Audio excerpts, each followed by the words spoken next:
વડોદરા શહેર અને જિલ્લામાં ₹865 કરોડના વિકાસ કામોના લોકાર્પણ અને ખાતમુહૂર્ત કરવામાં આવ્યા હતા।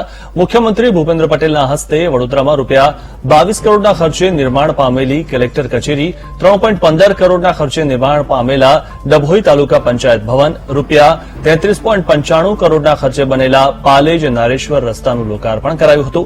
જ્યારે વડોદરા શહેરના રિંગ રોડ, એસટીપી અને અલગ અલગ તાલુકાની 11 આંગણવાડીઓનું ખાતમુહૂર્ત કરવામાં આવ્યું હતું। હોળીના પર્વને લઈને રેવા પાર્ક ગરબા ગ્રાઉન્ડ ખાતે શ્રીનાથધામ હવેલીનું ભૂમિપૂજન કર્યું હતું। આ પ્રસંગે મુખ્યમંત્રીના હસ્તે 525 ઉમેદવારોને જુનિયર ક્લાર્કના નિમણૂક પત્રો એનાયત કરવામાં આવ્યા હતા।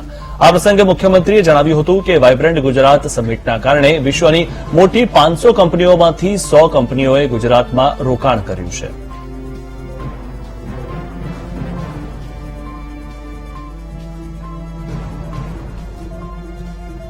મુખ્યમંત્રી ભૂપેન્દ્ર પટેલના હસ્તે કલેક્ટર કચેરીનું લોકાર્પણ કરવામાં આવ્યું। અનેક લોકાર્પણના કાર્યક્રમો યોજાયા હતા। ત્યારે 360 કરોડના ખર્ચે વુડાના 75 મીટર રિંગ રોડનું ખાતમુહૂર્ત પણ કરવામાં આવ્યું।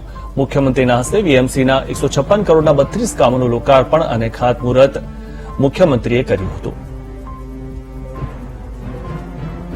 ત્યારે મુખ્યમંત્રી ભૂપેન્દ્ર પટેલના હસ્તે કલેક્ટર કચેરીનું લોકાર્પણ કરાયું અને અનેક લોક ઉપયોગી કાર્યો મુખ્યમંત્રીએ કર્યા છે।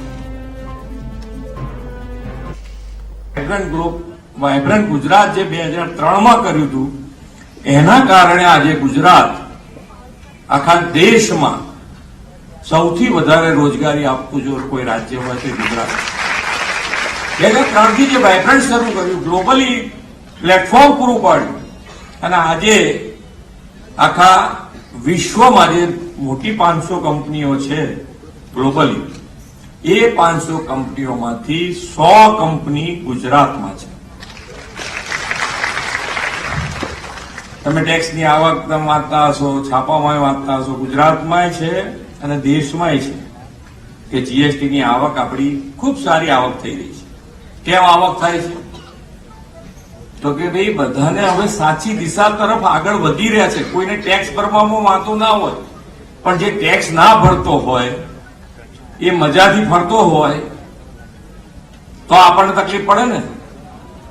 પણ હવે એ બધું બંધ થઈ ગયું કે જે ટેક્સ નહીં ભરે એને પાક્કા પાયે સજા થવાની શરૂ થઈ અને એના કારણે આજે બધાને એમ થયું કે ના ભાઈ હવે આપણી સાચી રીતે જીવીએ છીએ બરોબર છે અને ટેક્સની આવક જુઓ તમે। અને એટલે જ આજે 11મા અર્થતંત્ર ઉપરથી 5મા ઉપર આવ્યા।